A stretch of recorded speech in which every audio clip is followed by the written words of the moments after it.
नमस्कार दोस्तों, कैसे हैं आप लोग। आई होप कि आप लोग की तैयारी बहुत अच्छे से चल रही होगी और इस चैनल पे जो जितने भी वीडियोज आ रहे हैं आप उनको ध्यान से देखते होइएगा और उन क्वेश्चनों को ज़रूर याद करते होइएगा, क्योंकि सारे क्वेश्चन जो है गेस क्वेश्चन टॉपिक है। मतलब 26 में आने वाले तो मोस्ट वीवीआई क्वेश्चन है, उसको ज़रूर आप याद कीजिएगा। 100% आने के चांसेज है, टकराने के चांसेज है, लड़ेगा। और आज हम लोग जो बात करेंगे मैथ्स का 5 मार्क्स का क्वेश्चन, ठीक है।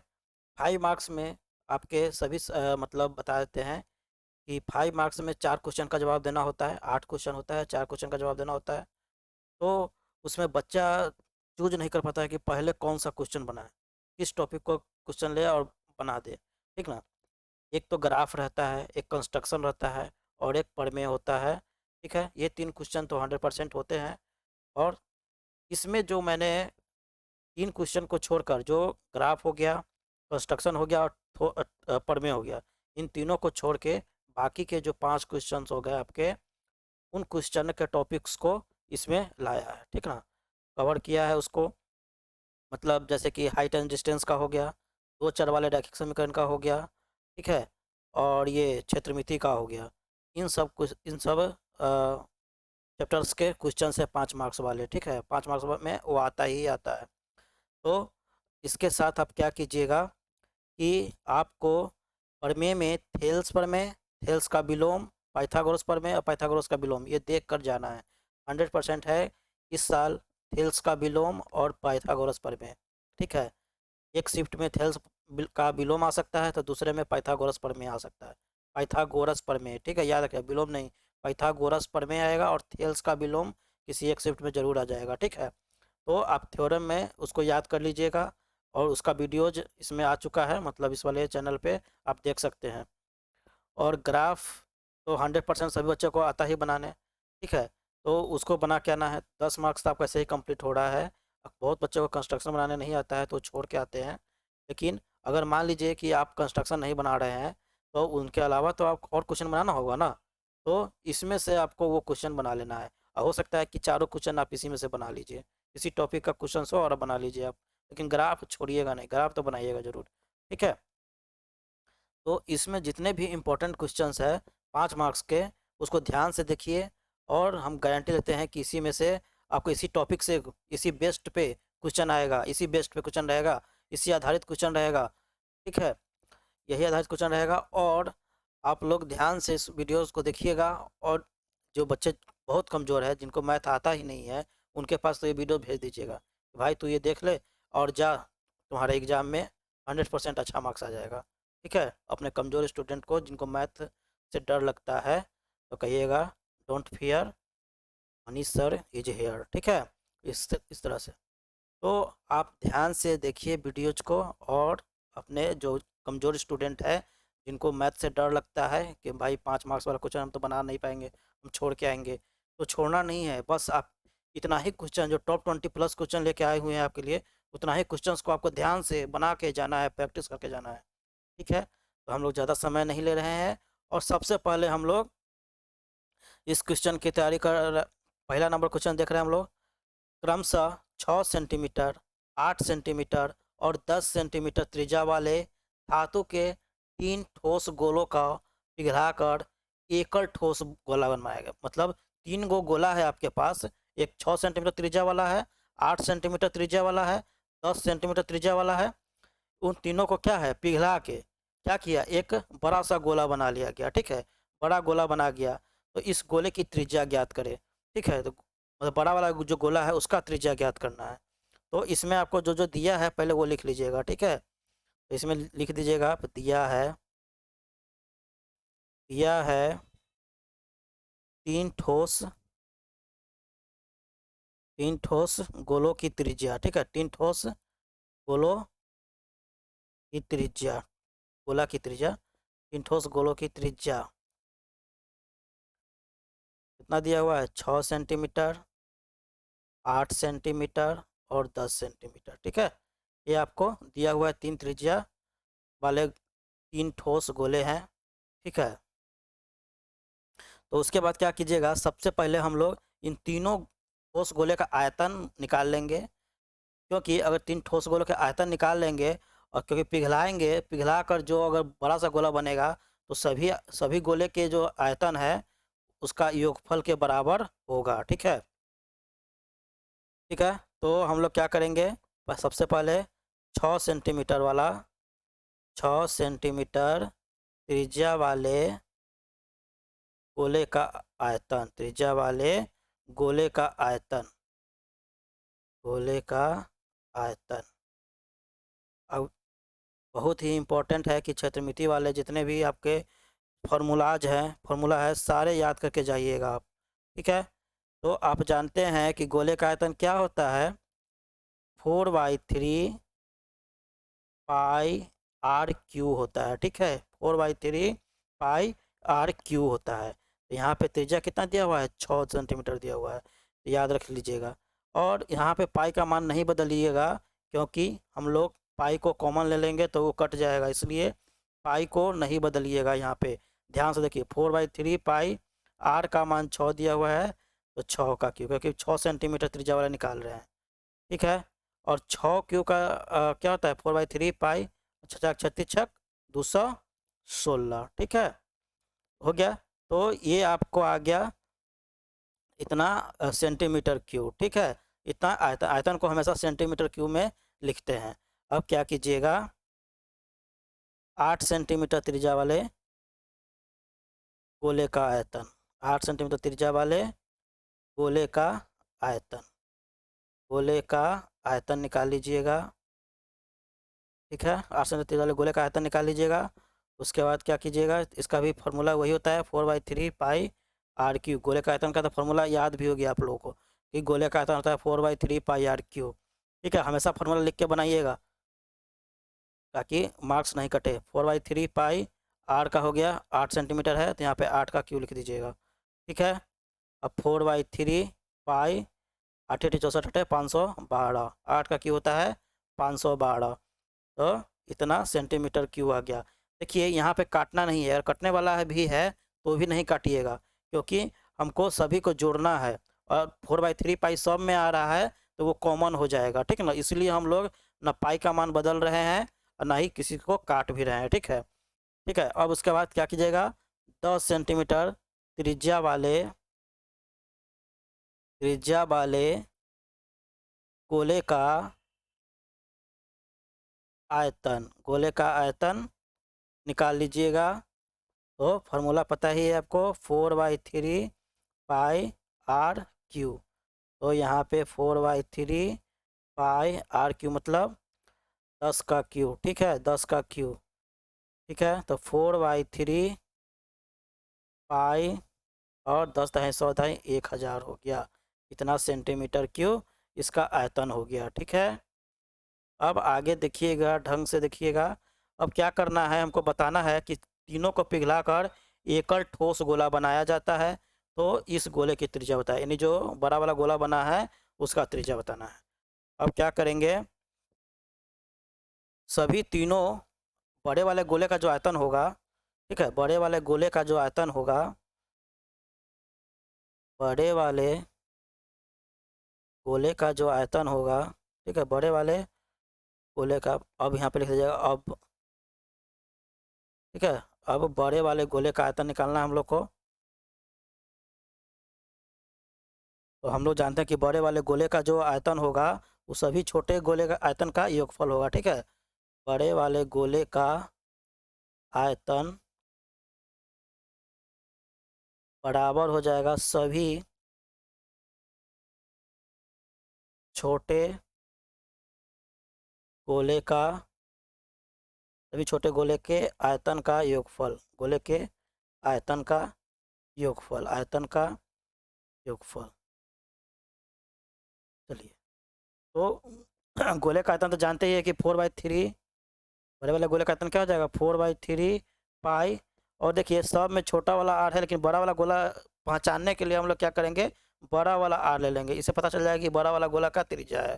ठीक है, तो 4/3 पाई आर क्यू हो जाएगा। ठीक है, और सभी छोटे गोले का जो भी आया है आयतन सबको जोड़ने के लिए लिख लीजिएगा, 4/3 पाई 216 प्लस 4/3 पाई 512 प्लस 4/3 पाई 1000। ठीक है, इस तरह से। अब देखिए हम लोग देख रहे हैं यहाँ पे, इस तरह से या करके लिखिएगा, चाहे इस तरह से। ठीक है, तो 4/3 पाई RQ जो आया है आपका, देखिए इसमें भी 4/3 पाई है, इसमें भी 4/3 पाई है, और इसमें भी 4/3 पाई है, तो सभी में 4/3 पाई है। तो क्या कर लीजिएगा, 4/3 पाई को कॉमन ले लीजिएगा। ठीक है, अब सबको जोड़ना है तो 216 बचेगा, प्लस 512 और प्लस 1000। ठीक है, इन तीनों को जोड़िएगा। ठीक है, अब आइए, तो आपके पास क्या हो जाएगा, 4/3 पाई RQ, 4/3 पाई, और यहाँ पे इसको जोड़िएगा तो आपको आ जाएगा 1728। ठीक है, इसको जोड़ लीजिएगा आप लोग, तो आ जाएगा आपको 1728 आ जाएगा, 1728 आ जाएगा। ठीक है, तो अब हम लोग देख रहे हैं कि इसमें भी 4/3 पाई है, इसमें भी 4/3 पाई है, देखिए क्या हो जाएगा, कट जाएगा। तो अब क्या हो जाएगा, RQ बराबर क्या आ जाएगा आपको, 1728 आ जाएगा। इसलिए बड़े वाले गोले का त्रिज्या जो होगा वो क्या हो जाएगा, क्यूब रूट। ठीक है, 1728 हो जाएगा, मीन्स 1728 मीन्स मतलब इसका क्यूब रूट निकालिएगा तो 12 सेंटीमीटर। तो 12 सेंटीमीटर इसका आंसर हो गया, 12 सेंटीमीटर। लेकिन आप नीचे में लिख भी दीजिएगा, अतः अतः बड़े वाले गोले की त्रिज्या, बड़े वाले गोले की त्रिज्या, गोले की त्रिज्या 12 सेंटीमीटर है, 12 सेंटीमीटर है। ठीक है, आंसर ये 12 सेंटीमीटर हुआ। और नीचे लिख भी दीजिएगा कि अतः बड़े वाले गोले की त्रिज्या 12 सेंटीमीटर है। ठीक है, समझ में आ गया होगा, नहीं आया होगा तो फिर से वीडियो देखिएगा, समझ में आ जाएगा। और क्षेत्रमिति वाले क्वेश्चंस को जरूर करके जाइएगा, 5 मार्क्स अगर पक्के करने हैं तो। ठीक है, काफ़ी आसान रहता है, लेकिन बच्चे लोग उसको छोड़ देते हैं। चलिए अब नेक्स्ट क्वेश्चन देखते हैं। ये हाइट एंड डिस्टेंस का क्वेश्चन है आपका।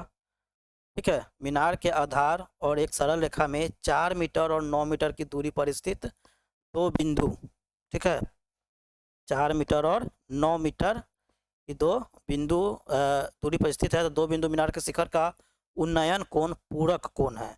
पूरक कोण मतलब जानवे करते हैं कि दोनों कोणों का योगफल 90 डिग्री होता है। ठीक है, चलिए पूरक कोण का मतलब, तो अब आइए तो हम लोग बनाते हैं इसको। एक फिगर बना लीजिएगा पहले कि मीनार के आधार, ठीक है, मीनार का कोई, चलिए पहले बनाते हैं फिगर तो समझ में आ जाएगा आपको।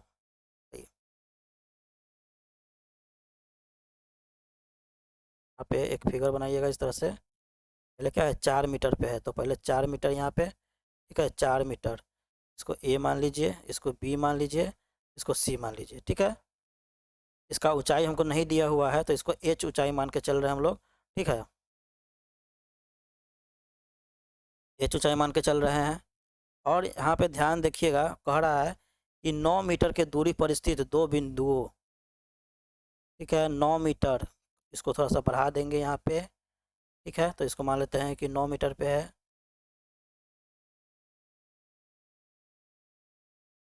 इसको डी मान लिए। ठीक है, तो ये 4 मीटर पे हुआ आपका, और इधर यहाँ से यहाँ तक आप मान लेते हैं कि 9 मीटर का दूरी है यहाँ पे। ठीक है, 9 मीटर का दूरी है।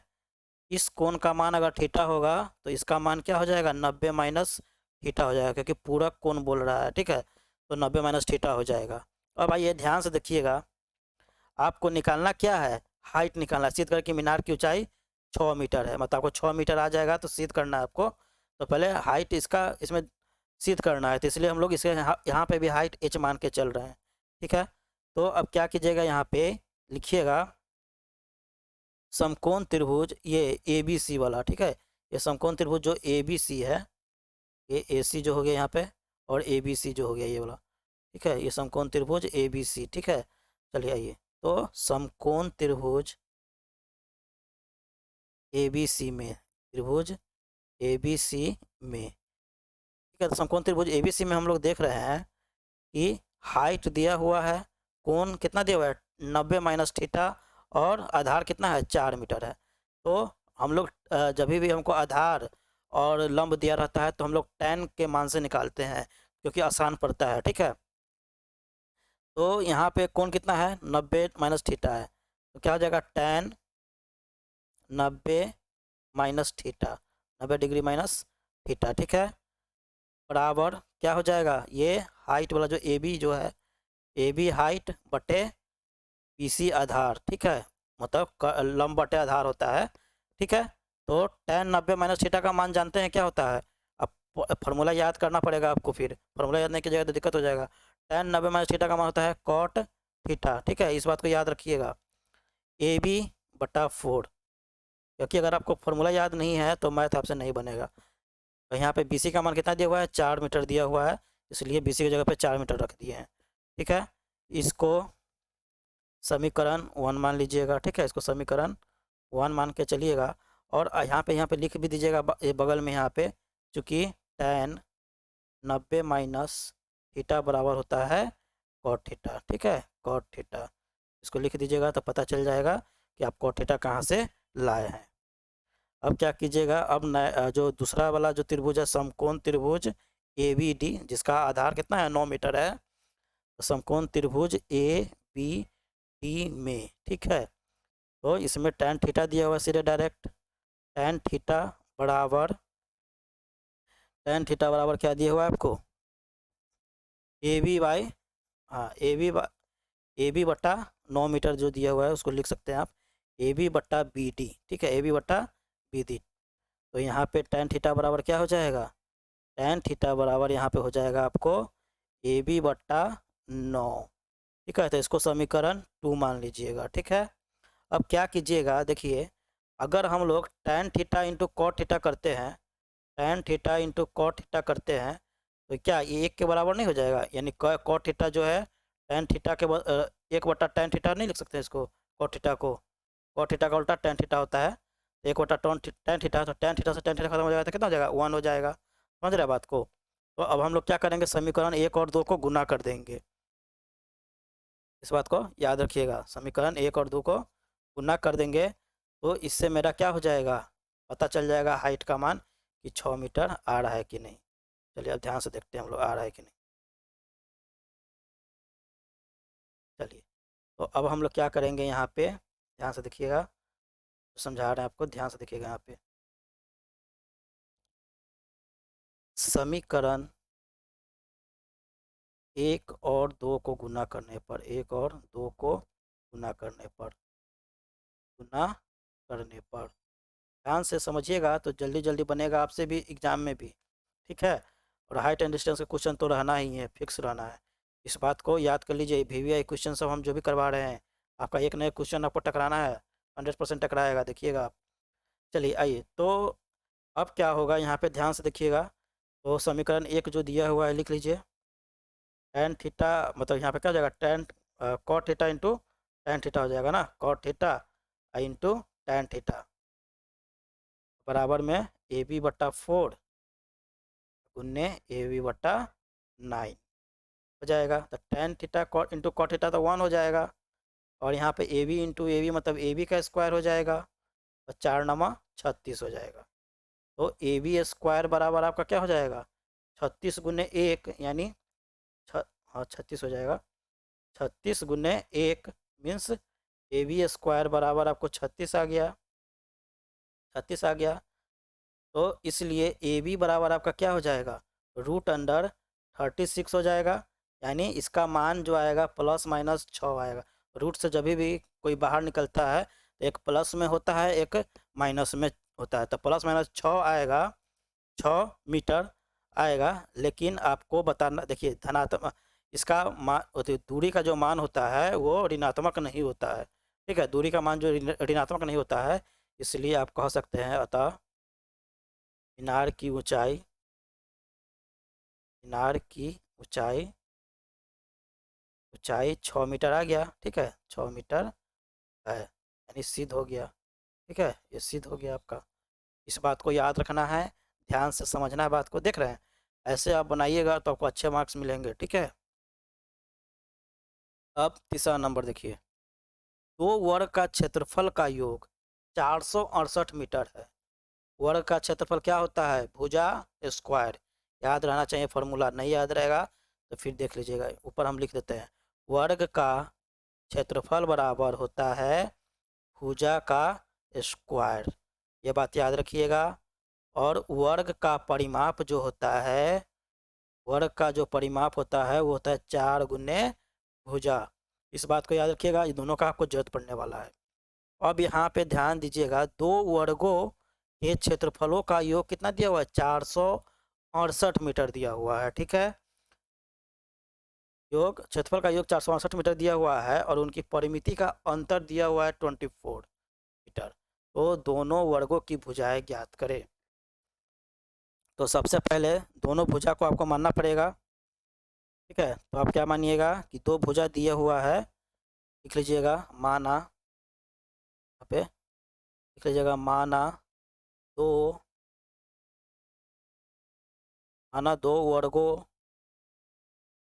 दो वर्गों की भुजाएं क्रमशः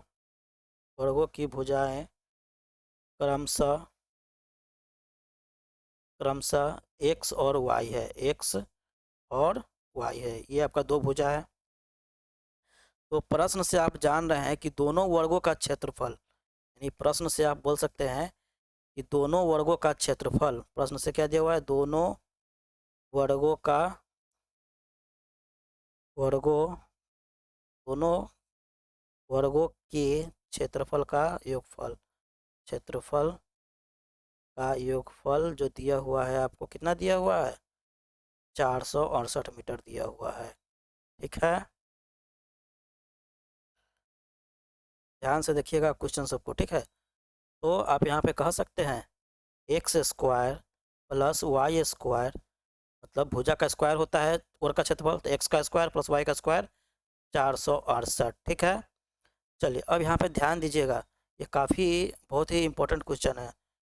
तो इसको आप इस तरह से लिख सकते हैं, आप जानते हैं फॉर्मूला कि अगर ए स्क्वायर प्लस बी स्क्वायर रहता है तो इसका फॉर्मूला होता है ए प्लस बी का होल स्क्वायर और -2ab। एक तो ये भी होता है और एक फार्मूला ये भी होता है a माइनस बी का होल स्क्वायर प्लस 2ab। ये दोनों फार्मूला आपको याद रहना चाहिए, ठीक है। चलिए इससे पता चल जाएगा आपको। तो आप इसको दो ढंग से लिख सकते हैं। पहले तो इसको लिख सकते हैं कि x प्लस वाई का स्क्वायर -2xy बराबर क्या मान लीजिएगा, 468, ठीक है, 468, ठीक है। इसको समीकरण 1 मान के चलिएगा, ठीक है, समीकरण 1। और या इसको इस तरह से भी लिख सकते हैं, दो तरीका से लिखेंगे ताकि मेरा मान निकल जाए, x माइनस वाई का होल स्क्वायर और प्लस 2xy लिख सकते हैं, क्योंकि यहाँ पे फार्मूला ही होता है, जान रहे हैं आप लोग, ठीक है। 2xy बराबर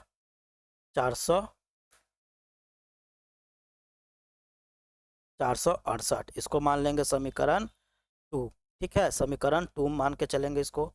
अब ध्यान से देखिए, अभी इसको सॉल्व नहीं करना है इस वाले को, अभी हम लोग क्या करेंगे, ध्यान से देखिएगा कि आपको कह रहा है क्या कि दोनों परिमिति का मतलब अंतर, ठीक है, परिमिति का अंतर जो दिया हुआ है तो दोनों परिमिति का अंतर निकाल लीजिएगा तो भी आपका बन जाएगा। देखिए चलिए तो फिर बनाते हैं हम लोग, बाद में समीकरण 1 2 का यूज होगा, ध्यान से देखिएगा। फिर प्रश्न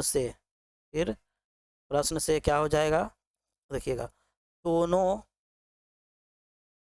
वर्गों के परिमिति का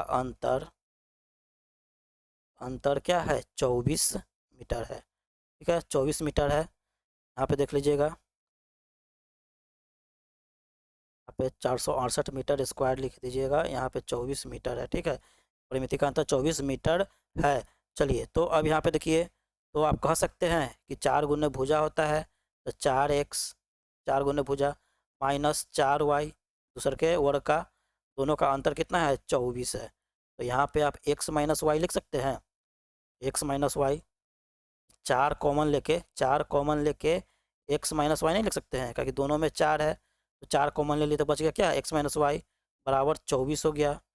तो यहाँ तक लिख लिए। चलिए अब यहाँ पे हम लोग लिख सकते हैं x माइनस वाई बराबर 24/4, क्योंकि 4 गुना में था तो नीचे आएगा तो भाग हो जाएगा, ठीक है। तो इसको काटिएगा आप तो क्या हो जाएगा, x माइनस वाई बराबर 6 मीटर, ठीक है।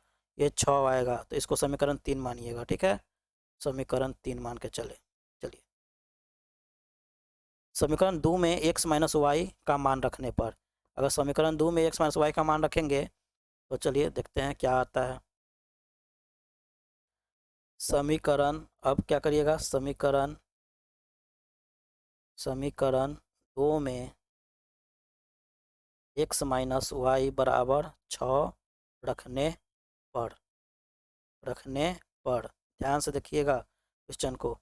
समीकरण आपका 2 क्या है, x माइनस, पहले समीकरण लिख लीजिएगा उसके बाद मान रखिएगा, x minus Y square plus 2xy बराबर 468 दिया हुआ है। तो x माइनस वाई का मान रखिएगा 6 का square plus 2 into X Y, ठीक है, 468 आ जाएगा, 36 प्लस 2xy, ठीक है, और ये हो गया 468, ठीक है। तो इसलिए 2xy बराबर क्या हो जाएगा, अब 2xy बराबर हो जाएगा 468 माइनस 36, इसलिए 2xy बराबर जो हो गया आपका 8 6 2 6 3 3, तो में से 3 का तो 3, 432 हो जाएगा, ठीक है। तो हम लोग यहाँ बट्टा 2xy का मान ही रखेंगे, क्या यहाँ पे दिया हुआ है 2xy, ठीक है, तो इसलिए 2xy रहने दीजिएगा, काटिएगा नहीं इसको, ठीक है, यानी बट्टा 2 नहीं कर दीजिएगा। तो 2xy बराबर 432 हो गया। तो अब इस 2xy का मान समीकरण 1 में रख दीजिएगा, ठीक है। तो समीकरण 1 में 2xy बराबर 432 रखने पर आपको निकालना क्या है, इसे दोनों वर्ग की भुजा निकालना है, ठीक है। निकल जाएगा, पहले इसको निकालिए ना, उसके बाद निकल जाएगा आपको। चलिए आइए, तो इससे आपका क्या होगा, x प्लस वाई का मान निकल जाएगा। तो समीकरण 1 क्या है आपका, x प्लस वाई का होल स्क्वायर माइनस 2xy बराबर 468, ठीक है। तो x प्लस वाई का स्क्वायर तो रहेगा ही रहेगा, अब माइनस 2xy का मान कितना दिया हुआ है, 432 बराबर 468। तो x प्लस वाई का होल स्क्वायर बराबर जो हो जाएगा आपका 468 प्लस 432 हो जाएगा। x प्लस वाई का होल स्क्वायर बराबर क्या हो जाएगा, 900, ठीक है। तो x प्लस वाई बराबर जो आपका आ जाएगा रूट अंदर 900 मीन्स 30 आ जाएगा, ठीक है। x प्लस वाई का मान कितना आ गया, 30 आ गया, ठीक है। तो इसको समीकरण 1 इसको यहाँ पे क्या आ गया, इसलिए x प्लस वाई बराबर कितना आ गया आपको, 30 मीटर आ गया। तो 30 आ गया, तो समीकरण 4 इसको मान के चलते हैं, ठीक है। समीकरण 4, अब x प्लस वाई का मान किस में रखिएगा बताइए, एक्स प्लस नहीं है, अब एक्स प्लस वाई बराबर 30 आ गया आपका, और इधर एक्स माइनस वाई बराबर 6 आ गया। देखिए यहाँ पे एक्स माइनस वाई बराबर 6 है यहाँ पे समीकरण 3 में, और समीकरण 4 में है एक्स प्लस वाई बराबर। तो इसको प्रतिस्थापन विधि से इसको निकाल लेंगे आराम से, प्रतिस्थापन विधि से आराम से निकल जाएगा एक्स वाई का मान, ठीक है। चलिए हम लोग देखते हैं यहाँ पे, चलिए इसमें यहाँ पे पहले हम उसका क्वेश्चन का हम सॉल्व कर देते हैं, इसको बाद में, इस क्वेश्चन को बाद में बनाएंगे, पहले उसके आगे का सॉल्व कर रहा हूँ, ठीक है, इसके आगे का सॉल्व कर रहे हैं। तो अब क्या करेंगे, समीकरण 3 और 4 को जोड़ने पे, ठीक है, समीकरण 3 पीछे वाले का सॉल्व हो रहा है, समीकरण 3 प्लस समीकरण 4 से। तो समीकरण 3 आपको क्या आया था, x माइनस वाई बराबर 6, और समीकरण 4 क्या आया था, x प्लस वाई बराबर 30। तो दोनों को जोड़िएगा तो x प्लस एक्स क्या हो जाएगा, 2x हो जाएगा, और ये माइनस वाई है प्लस वाई कट जाएगा। तो 2x बराबर आपका गया 36, इसलिए x बराबर आपका क्या आ गया, 36/2 यानी 18 मीटर आ गया, ठीक है। ये x का मान हो गया। अब इस x का मान किसी भी समीकरण में रख दीजिए, किसी भी समीकरण में रख दीजिए आप। तो चलिए हम लोग रखते हैं समीकरण 4 में ही रख देते हैं। तो x बराबर 18 समीकरण 4 में रखने पर, समीकरण 4 में रखने पर तो क्या हो जाएगा, x प्लस वाई बराबर आपको 30 दिया हुआ है, 30 दिया हुआ है। तो यहाँ पे x का मान कितना रखना है, 18 प्लस वाई बराबर 30 हो गया, ठीक है। तो इसलिए y बराबर क्या हो जाएगा 30 माइनस 18, यानी आपका हो गया 12 मीटर। यानी x और y का मान आपका निकल गया। तो हमको यही तो निकालना था, यही ना निकालना था आपका कि उसकी दोनों की भुजा निकाले। तो दोनों वर्ग की भुजा क्रमशः क्या हो जाएगा, दोनों वर्गों की क्रमशः 18 मीटर और 12 मीटर है, 18 मीटर और 12 मीटर है। ठीक है, इसी तरह से आप इसको स्टेप बाय स्टेप फॉलो करके बनाइएगा। ये 3rd नंबर क्वेश्चन का हम लोग यहाँ पे सॉल्यूशन किए हैं। काफ़ी इंपॉर्टेंट क्वेश्चन है, ये आ भी सकता है आपके एग्ज़ाम में। ठीक है, और इस बात को याद रखिएगा, फार्मूला याद है तो आप फटाफट बना लीजिएगा। समझ रहे हैं बात को, एकदम गौर से देखिएगा, इस सबको न समझ में आ जाएगा। ठीक है, अब हम लोग चौथे नंबर का सॉल्यूशन करेंगे। ये सॉल्यूशन पीछे वाला का था, अब चौथे नंबर का सॉल्यूशन करेंगे। इसको हम हटा देते हैं, मिटा देते हैं।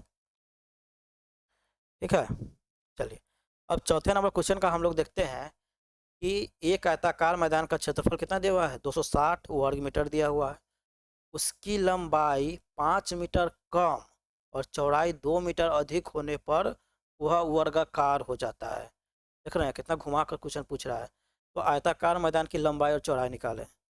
ऐसा क्वेश्चन ही तो 5 मार्क्स में पूछा जाता है ना। अगर आप लोग तैयारी नहीं किए हुए हैं, क्षेत्रमिति का कोई क्वेश्चन नहीं बनाए हुए हैं, तो बड़ा प्रॉब्लम होने वाला है आप लोगों के लिए। ये भी आपके लिए इम्पोर्टेंट क्वेश्चन है, आप देख लीजिएगा, किसी न किसी से उसमें ये भी आ सकता है। पीछे वाला क्वेश्चन भी काफ़ी इम्पोर्टेंट था। चलिए अब ध्यान से देखिएगा सर, एकदम जो दिया हुआ है उसको पहले लिख लेंगे। ये पहले मान लेंगे हम लोग, माना कि आयताकार मैदान, ठीक है, क्योंकि हमको आयताकार मैदान की लंबाई चौड़ाई निकालना भी है सभी। आयताकार मैदान की लंबाई, ठीक है, मैदान की लंबाई हम मान लेंगे L, ठीक है, और चौड़ाई मान लेंगे B। ठीक है, चौड़ाई मान लिए B। ठीक है, अब देखिए इतना बना लिया, माना क्या था, मैदान की लंबाई L और चौड़ाई B हो गया। ठीक है, इतना पता है। और जो प्रश्न में जो दिया हुआ है उसको देख लीजिएगा। प्रश्न में क्या दिया हुआ है कि आयताकार मैदान का क्षेत्रफल, प्रश्न से जो दिया हुआ है आयताकार मैदान का क्षेत्रफल जो दिया हुआ है 260 मीटर स्क्वायर दिया हुआ है, मतलब वर्ग मीटर दिया हुआ है। तो आयताकार मैदान का क्षेत्रफल, आयत का क्षेत्रफल क्या होता है, लंबाई गुने चौड़ाई, यानी L इंटू बी बराबर हो गया आपका 260। ठीक है, L इंटू बी बराबर क्या हो गया आपका 260 मीटर, याद रखिएगा। तो L इंटू बी बराबर हो गया आपका 260 मीटर स्क्वायर। तो आप इससे ध्यान से देखिएगा, इससे आप क्या कर सकते हैं।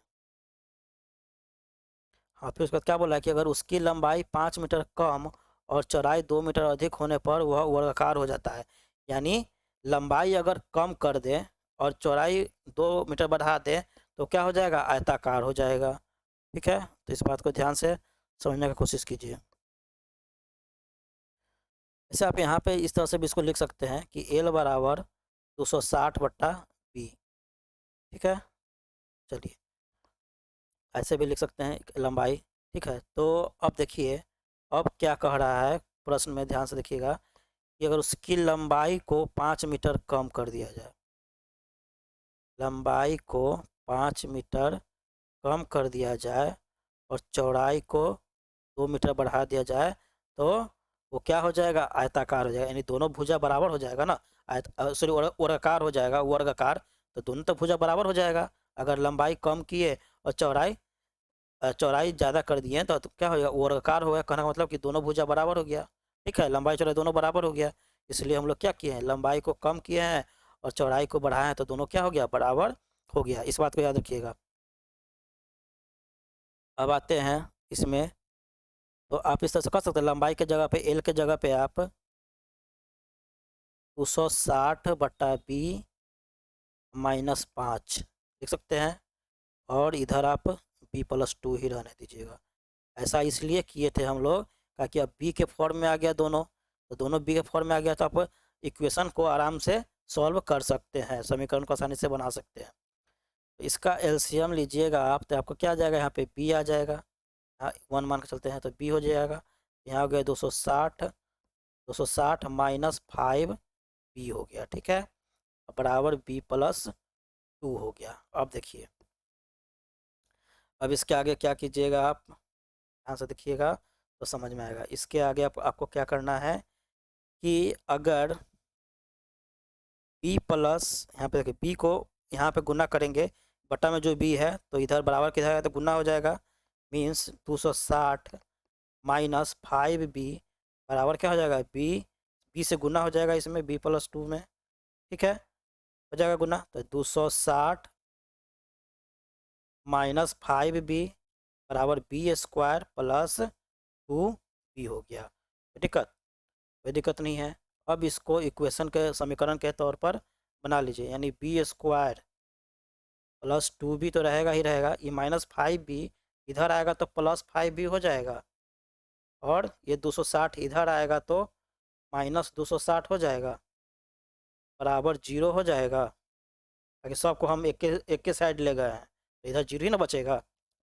चलिए, तो अब देखिए यहाँ पे, तो B square plus 7 B minus 260 बराबर 0, तो इससे तो आसानी से आप निकाल लीजिएगा। चलिए, बी का मान इसमें आसानी से निकल जाएगा अब। चलिए, तो इसको कैसे कैसे तोड़ सकते हैं, तो 260 है मीन्स 13 × 20, 13 × 20 यानी 20 में से 13 चला जाएगा तो 7 हो जाएगा, ठीक है। ऐसे करिए, 260 को हम लोग यहाँ पे अगर तोड़ते हैं तो 20 × 13 के फॉर्म में तोड़ेंगे, तब ना यहाँ पे जोड़ने या घटाने पे क्या आना चाहिए, 7 आना चाहिए, तो 20 में से 13 घटा देंगे तो 7 आ जाएगा। इसलिए हम लोग क्या लिखेंगे, B square plus 20 B minus 13 B, ठीक है, ताकि 20 में से 13 घटाएंगे तो प्लस 7 आना चाहिए, ठीक है, प्लस 7 आना चाहिए, इसलिए 20 में प्लस किए हैं। आइए, 13 बी माइनस 260 बराबर 0। अब इसमें क्या करिएगा, बी कॉमन ले लीजिएगा तो बी बचेगा और प्लस 20 बच जाएगा, माइनस 13 कॉमन लीजिएगा तो बी बच जाएगा प्लस 20 बच जाएगा, 13 दूनी 26, 260, ठीक है, बराबर 0। अब यहाँ पे देखिए, तो बी प्लस 20 कॉमन है, तो बी प्लस 20 को एक जगह कर दीजिए और इधर बी माइनस 13 ला दीजिए, बी माइनस 13 ला दीजिए, ठीक है, बराबर 0। तो अब देखिए, अगर बी प्लस 20 करते हैं, बी प्लस 20 बराबर 0 करते हैं तो बी बराबर आपका -20 आ जाएगा, जो कि संभव नहीं है कि लंबाई चौड़ाई जो है माइनस में कभी भी नहीं होता है, तो ये तो नहीं होगा। तो यहाँ पे क्या हो जाएगा, बी -13 बराबर 0, तो इसलिए बी बराबर क्या हो जाएगा, 13। तो आपको ये लेके चलना है, ठीक है, माइनस वाला लेके नहीं चलना है, ठीक है। अब आगे हम लोग चलते हैं, देखते हैं, ध्यान से देखिएगा। तो यहाँ पे बी बराबर आपका 13 आ गया, ठीक है, बी बराबर 13 आ गया, तो अब क्या कीजिएगा, L-5 L-5 में, ठीक है, अब L-5 बराबर जो बी प्लस 2 आया था, ये वाला वर्गाकार हो गया था, तो यहाँ पे रखने से पता चल जाएगा आपको।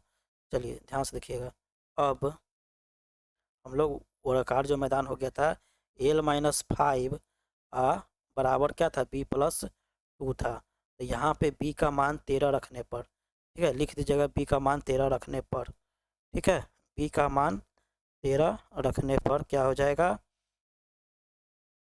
L-5 बी का मान 13 प्लस 2, ठीक है, तो L-5 बराबर हो जाएगा 15, L-5 बराबर 15 हो गया, तो इसलिए L बराबर आपका क्या हो जाएगा, 15 प्लस 5 यानी 20 मीटर हो जाएगा, ठीक है।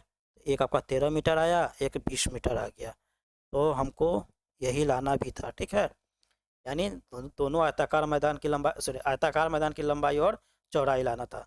तो लंबाई इसका 20 मीटर हो गया, नीचे आप लिख दीजिएगा अतः आयताकार मैदान की लंबाई 20 मीटर और चौड़ाई 13 मीटर, ठीक है, लिख दीजिएगा आप। हो गया, ये भी समझ में आ गया होगा आपको। चलिए, अब 5वें नंबर क्वेश्चन करते हैं। जो भी क्वेश्चन करवा रहे हैं आपको बहुत ही इंपॉर्टेंट क्वेश्चन करवा रहे हैं, इसलिए ध्यान से रखिएगा, ध्यान से देखिएगा इसको, ध्यान से देखना है इसको, ठीक है। व्यास 7 मीटर वाला 20 मीटर गहरा एक कुआं खोदा जाता है। 7 मीटर व्यास वाला कहने का मतलब समझिए, व्यास होता क्या है, व्यास होता क्या है, तो केंद्र से होकर गुजरता है यहाँ पे, ठीक है। तो इसका लंबाई जो है 7 मीटर है, और कितना है, 20 मीटर गहरा खोदा जा रहा है, 20 मीटर गहरा खोदा जा रहा है। यहाँ पर देखिए 20 मीटर जो कुआं को गहरा खोदा जा रहा है, यानी बेलन का साइज, बेलन का आकार का हो जाएगा, ठीक है। तो 20 मीटर गहरा खोदा जा रहा है, मतलब इसका जो ऊंचाई हो जाएगा वो 20 मीटर हो जाएगा, ठीक है। खोदा जा रहा है, तो खोदने से निकाली हुई मिट्टी को समान रूप से फैलाकर, उससे जो मिट्टी निकाले हैं उसको क्या है, 22 मीटर गुने 14 मीटर वाला एक चबूतरा बना दिया है। तो चबूतरे की ऊंचाई ज्ञात करें। अब देखिए बहुत ही अच्छा क्वेश्चन है, यहाँ पे ध्यान से देखिएगा। देखिए ये एक बेलन के आकार का ही बना है, यहाँ पे फिगर से समझा देते हैं आपको, पहले फिगर समझ में आएगा तो समझ में आ जाएगा आपको। ये जो है आपका 7 मीटर का व्यास वाला है, ठीक है। अब इसमें क्या हुआ है कि इसको 20 मीटर गहरा खोदा गया है, 20 मीटर गहरा खोदा गया है कुआं को, यहाँ पे 20 मीटर गहरा खोदा गया है, यहाँ पे 20 मीटर, ठीक है। तो अगर हम लोग बेलन का आयतन निकाल लेते हैं, बेलन का आयतन अगर निकाल लेंगे तो उसी मिट्टी को ना फैला कर चबूतरा बना गया है। तो बेलन का मिट्टी, देखो तो आपको लंबाई चौड़ाई पता चल गया, ऊंचाई, इसका ऊंचाई निकालना है, लंबाई गुने चौड़ाई गुने ऊंचाई मतलब आयतन हो जाता है, यानी घनाभ बन जाएगा, ये जो भी बनेगा ये घनाभ बन जाएगा, ठीक है। इस तरह से ये घनाभ बन जाएगा, चबूतरा जो है घनाभ का रूप ले लेगा। चलिए तो इसको हम सॉल्व करते हैं, समझ में आ जाएगा आप लोगों को, ठीक है। आइए देखिए, तो आपको जो दिया हुआ है प्रश्न से आप जान रहे हैं कि कुएं का व्यास, कुएं का व्यास जो दिया हुआ है आपका, कुएं जो है क्या है, बेलन के आकार का है, ठीक है। और बेलन का आयतन जानते हैं पाई आर स्क्वायर एच होता है, बेलन का आयतन याद कर लीजिए, बेलन का आयतन होता है pi R square H, pi R square H हो गया। तो कुएं का व्यास जो हो गया वो 7 मीटर हो गया, कुएं का व्यास जो हो गया 7 मीटर हो गया। तो इसकी त्रिज्या क्या हो जाएगी, त्रिज्या हो जाएगी 7/2 मीटर, ठीक है। ऊंचाई जो हो जाएगा वो, ऊंचाई एच जो हो जाएगा आपका 20 मीटर हो जाएगा, ठीक है, 20 मीटर हो जाएगा, यहाँ पे दिया हुआ है आपका, ठीक है। तो कुएं का मतलब कुएं से जो निकालेंगे मिट्टी, वो कुएं का आयतन ही ना रहेगा, कुएं से निकाली गई मिट्टी का आयतन, ऐसे भी लिख सकते हैं आप कि कुएं से निकाली गई मिट्टी का आयतन, मिट्टी का आयतन क्या हो जाएगा, पाई आर स्क्वायर एच हो जाएगा, पाई आर स्क्वायर एच हो जाएगा। पाई का मान यहाँ पे 22/7 रख के बना लीजिएगा, बन जाएगा आराम से, ठीक है। कुएं से निकाली गई मिट्टी का आयतन, ठीक है। तो जो भी आएगा वो क्या हो जाएगा, चबूतरा का भी आयतन हो जाएगा, ठीक है, सेम। तो यहाँ पे क्या लिख दीजिएगा, 22/7 गुने त्रिज्या है, मतलब 7/2 का 7/2 मतलब 2 बार लिखेंगे क्या कि स्क्वायर है, आर स्क्वायर है इसलिए, ठीक है, गुने 20 हो गया। तो 2 दूनी 4 से ही 5 बार में कट जाएगा, 7 से ये 1 बार में कट जाएगा। तो ये आपका जो आया 110 गुने 7 यानी 770, ठीक है, 770 मीटर। तो ऐसे भी कह सकते हैं कि यहाँ पे जो आपका ये आयतन आया 22 गुने 7 गुने 5 आया, ठीक है, 22 गुने 7 गुने 5 आया आयतन, ठीक है। ये कुएं से निकाले गए मिट्टी का आयतन हो गया। तो कुएं से निकाले गए मिट्टी का आयतन बराबर हो जाएगा चबूतरे के आयतन के बराबर हो जाएगा। पुनः प्रश्न से लिख दीजिएगा, पुनः प्रश्न से, इसको गुना नहीं कीजिएगा कि काटने में आसान बनेगा, 22 और 14 को काटने में आसानी से बनेगा, इसलिए हम लोग गुना नहीं कर रहे हैं, ठीक है। पुनः प्रश्न से प्रश्न से क्या हो जाएगा? कुएं से निकाली गई मिट्टी का आयतन, कुएं से निकाली गई मिट्टी का आयतन, निकाली गई मिट्टी का आयतन, आयतन बराबर हो जाएगा किसके? चबूतरे के आयतन के। ठीक है, चबूतरे के आयतन के बराबर हो जाएगा। ठीक है, चबूतरे का आयतन जो है घनाभ है। ठीक है, घनाभ के आकार का चबूतरा बनता है, आप देखते भी हैं। तो यहाँ पे जो मिट्टी का आयतन आया था कितना आया था? 22 × 7 × 5। और यहाँ पर चबूतरा का आयतन कितना दिया हुआ है? 22 × 14 दिया हुआ है, लेकिन हाइट हमको नहीं पता है, तो हाइट निकालना भी तो है। तो इस वाले 22 से ये वाला 22 खत्म, ये 7 वाले से 2 बार में ये खत्म हो जाएगा। ठीक है, तो इसका हाइट कितना हो जाएगा?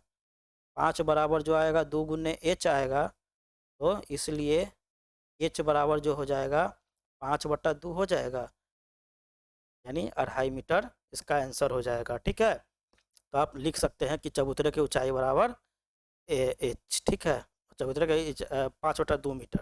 ठीक है, याद रखिएगा, इसको यही निकालना था हम लोग को, और आ गया। यानी इसको दशमलव में भी तोड़ सकते हैं हम लोग।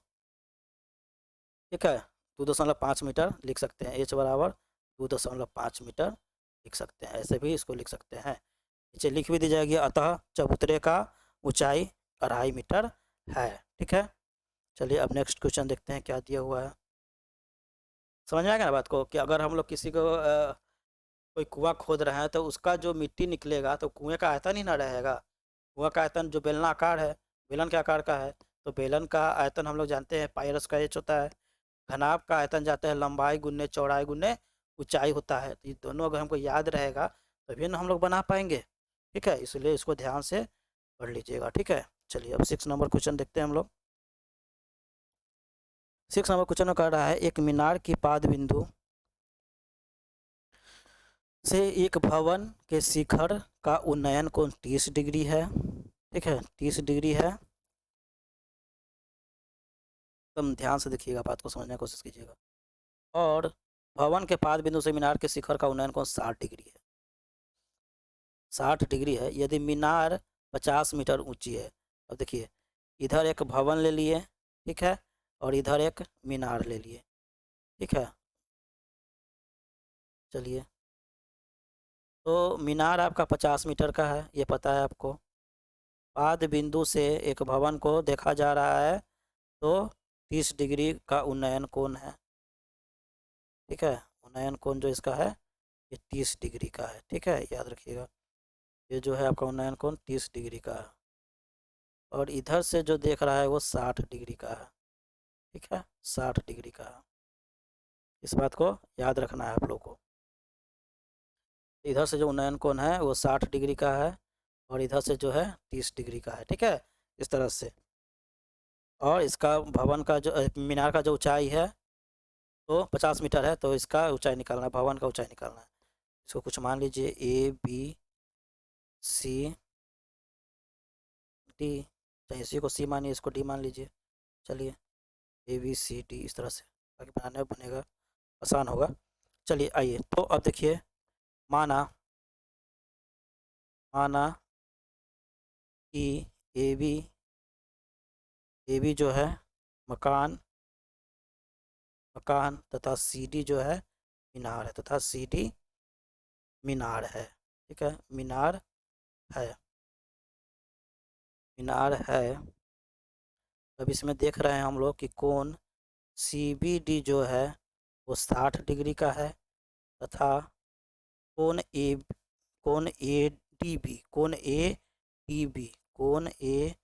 ADB जो है वो 30 डिग्री है। 30 डिग्री है, तो हमको निकालना क्या है? AB बराबर निकालना है, AB का जो हाइट जो है उसको निकालना है। ठीक है, तो अब देखिए, ध्यान से देखिएगा, क्योंकि AB का हाइट निकालना है, तो हम लोग समकोण त्रिभुज कौन लेंगे? समकोण त्रिभुज कौन लेंगे? समकोण त्रिभुज CBD में, अच्छा, ऐसे ऐसे निकालिए, समकोण त्रिभुज CBD में, तो इससे इससे हमको क्या निकल जाएगा? क्योंकि CBD में 50 मीटर आपका हाइट दिया है, तो इससे पाद बिंदु निकल जाएगा इसमें। तो लिखिए यहाँ पे, समकोण त्रिभुज CBD में हम लोग जो निकाल रहे हैं, CBD में जो निकाल रहे हैं, इसको BD को निकालने के लिए हम लोग क्या कर रहे हैं, समकोण त्रिभुज CBD ले रहे हैं। तो समकोण त्रिभुज CBD में हम लोग देख रहे हैं कि कितना है, 60 डिग्री है, ये कोण जो है 60 डिग्री है। तो क्या हो जाएगा, tan 60 डिग्री बराबर क्या हो जाएगा, CD बटा BD। ठीक है, CD बटा BD। अब आइए, तो हम ध्यान से देखिएगा तब आपका आसानी से बन जाएगा क्वेश्चन। तो tan 60 डिग्री बराबर हो जाएगा, CD का तो लंबाई दिया हुआ है 50 मीटर, अब बटे BD निकालना ही है। ठीक है, तो tan 60 का मान कितना होता है, √3 होता है, याद है। यहाँ पे 50 बटे BD लिख दीजिएगा, BD लिख दीजिएगा। अब यहाँ पे ध्यान से देखिएगा हम क्या कहना चाह रहे हैं। तो यहाँ पे BD यहाँ पे आ जाएगा, तो ये क्या हो जाएगा, बट्टा में चला आएगा, 50 बट्टा √3 मीटर हो जाएगा। इसका पाद मतलब BD का जो लंबाई हो गया वो 50/√3 हो गया। ठीक है, 50/√3 हो गया। चलिए, अब हम लोग समकोण ABD में जाएंगे। अब BD का लंबाई निकल गया हमको, तो ABD में जाएंगे तो AB का लंबाई नहीं निकल जाएगा, AB का लंबाई निकल जाएगा tan 30 डिग्री से। ठीक है, तो BD का लंबाई दिया ही हुआ है। अब समकोण त्रिभुज ABD में, ठीक है, ABD में, ठीक है, ABD में से हमको AB का लंबाई निकालना है, BD का पता चल चुका है। तो tan 30 डिग्री, क्या कि इसका उन्नयन को कितना है, 30 डिग्री है। तो tan 30 डिग्री बराबर क्या हो जाएगा, tan 30 डिग्री बराबर हो जाएगा आपका AB बट्टा BD, AB बट्टा BD का मान हमको पता है। तो tan 30 का वैल्यू होता है 1/√3, AB का मान को निकालना ही है, BD का मान दिया हुआ है 50/√3 दिया हुआ है। चलिए, तो अब क्या कीजिएगा, अब से ऐसे हम देख सकते हैं कि अगर AB का मान निकालना है, तो AB का मान निकालना है मतलब ये गुना हो जाएगा, 50/√3 इधर गुना हो जाएगा। तो AB बराबर हो जाएगा आपका 50 बट्टा, AB बराबर जो हो जाएगा 1/√3 और गुन्ने गुन्ने 50/√3, 50/√3। ठीक है, इस तरह से हो जाएगा। तो आप कह सकते हैं कि AB बराबर जो हो जाएगा आपका 50/3। ठीक है, 50/3, √3 इंटू √3 क्या हो जाएगा, 3 हो जाएगा, तो 50/3 मीटर हो जाएगा इसका आंसर। ठीक है, इसको पूर्णांक में आप तोड़ दीजिएगा तो 16.2/3 मीटर आंसर हो जाएगा। AB का लंबाई लाना था हमको, इसलिए AB बराबर मेरा क्या आ गया, 16.2/3 मीटर आंसर आ गया। इस तरह का क्वेश्चंस आते रहते हैं, इसलिए आप उसका प्रैक्टिस करके जाइएगा। ठीक है, और ये काफ़ी इंपॉर्टेंट क्वेश्चन है, इसे ध्यान से देख के जाइएगा। ठीक है, चलिए अब हम लोग देखते हैं मेरे पास कौन सा क्वेश्चन है। ये भी हाइट एंड डिस्टेंस का ही क्वेश्चन है। जो इंपॉर्टेंट हाइट एंड डिस्टेंस का क्वेश्चन लगा है हम आपको इसमें दे दिए हैं, और उसका प्रैक्टिस करके जरूर जाइएगा, क्योंकि 5 मार्क्स का सवाल है। क्योंकि हाइट एंड डिस्टेंस का क्वेश्चन छोड़ के आ रहे हैं तो बहुत बेवकूफ़ी कर रहे हैं आप लोग। इसलिए हाइट एंड डिस्टेंस का और क्षेत्रफल का क्वेश्चन तो छोड़ना ही नहीं है, किसी भी हालत में नहीं छोड़ना है। और साथ में आपको ग्राफ बना लेना है, और अगर आपको कोई प्रमेय याद है तो प्रमेय बना लीजिए, नहीं तो कंस्ट्रक्शन बना लीजिए, यानी 20 में 20 आप ले आइएगा। तो इसी में से आप 3 क्वेश्चन बना लीजिए, ठीक है, और एक क्वेश्चन ग्राफ बना लीजिए। 20 नंबर नहीं आया ना तो क्या बात कहें, 20 नंबर आ जाएगा आपको, कमज़ोर से कमज़ोर स्टूडेंट का भी 20 नंबर आ जाएगा, अगर वो ध्यान से इस वीडियो को देख लेंगे तब। ठीक है, आपको बस ध्यान से देखना है वीडियो को।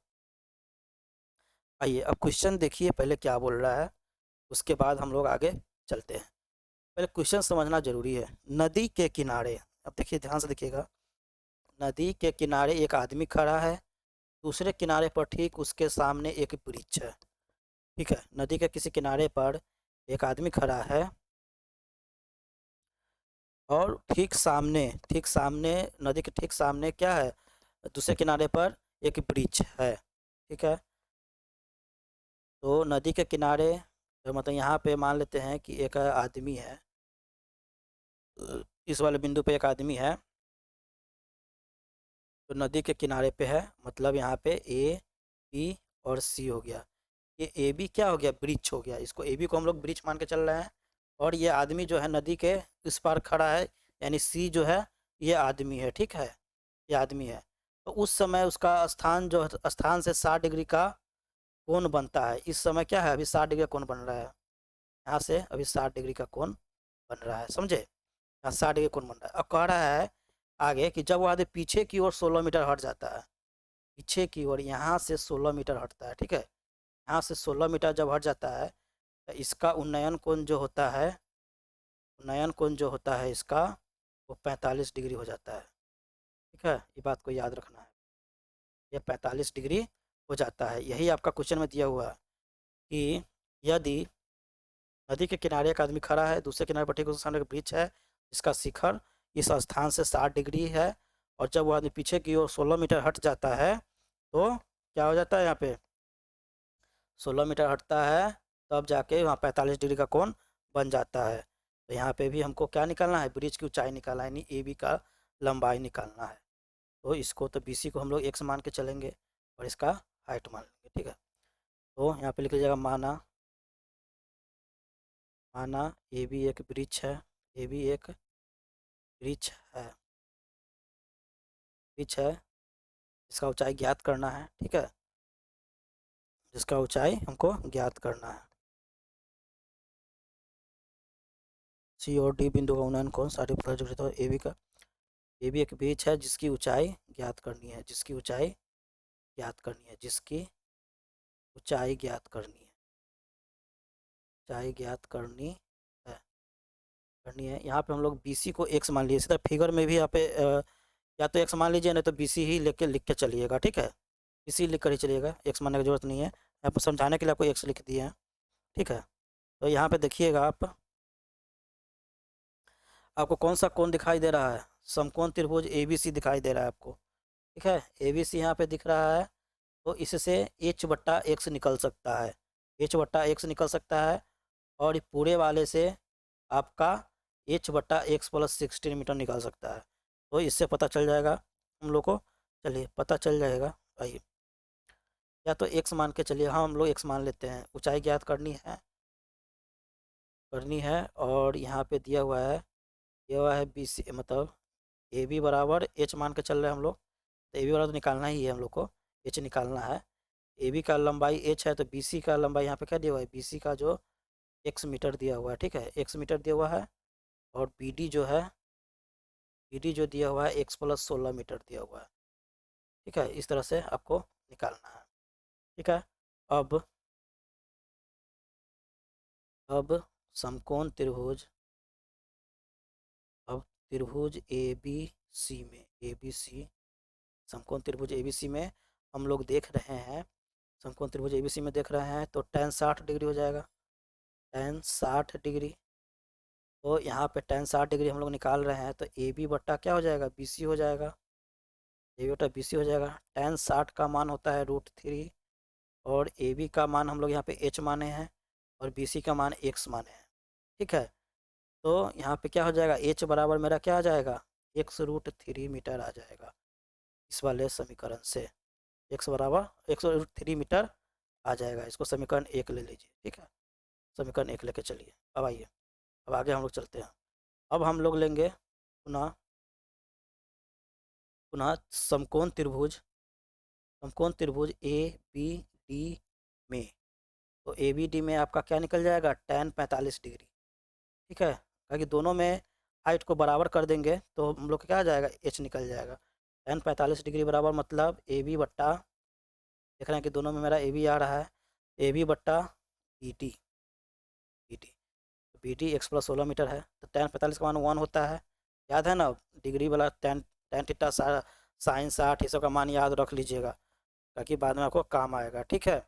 तो ए बी का मान कितना दिया हुआ है यहाँ पे, ए बी का मान हम लोग एच माने हुए हैं, और बी डी का मान है X plus 16 metre, X plus 16 metre.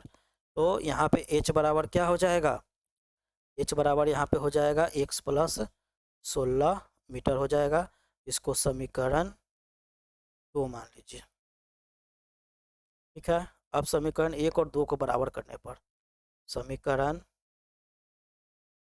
1, फिर लिख लीजिएगा, फिर समीकरण 1 और 2 को बराबर करने पर, समीकरण 1 में जो है आपको क्या दिया हुआ है, x√3 मीटर बराबर करना है x प्लस 16 मीटर के, ठीक है, 16 मीटर के। तो आप इसको कैसे निकालिएगा, ध्यान से देखिए। चलिए, ध्यान से देखना पड़ेगा तब होगा आपको समझ में। चलिए आइए ध्यान से देखिएगा ना, समझ में।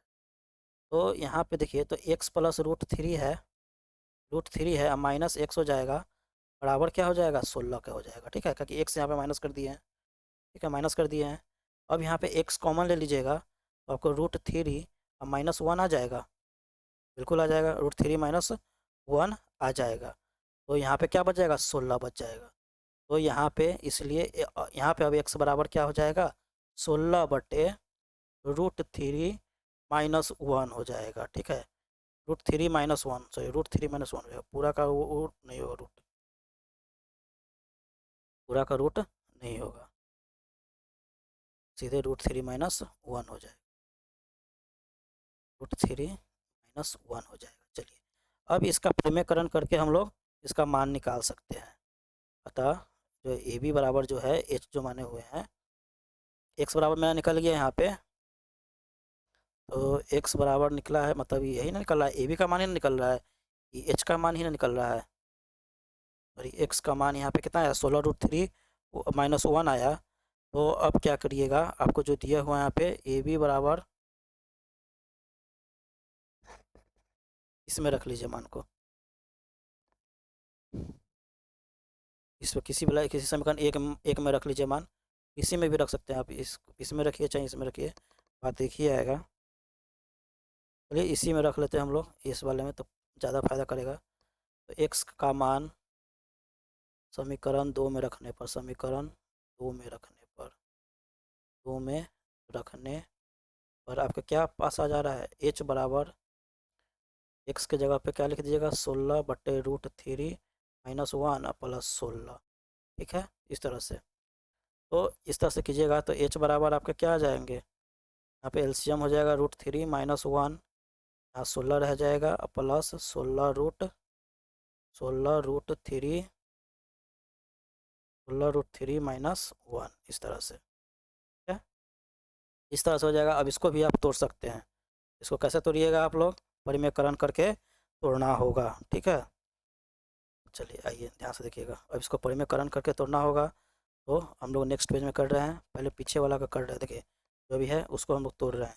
एच बराबर हम लोग का क्या आया है, 16 प्लस 16 इंटू √3 - 1 आया था, और बट्टा में √3 - 1 था, √3 - 1 था।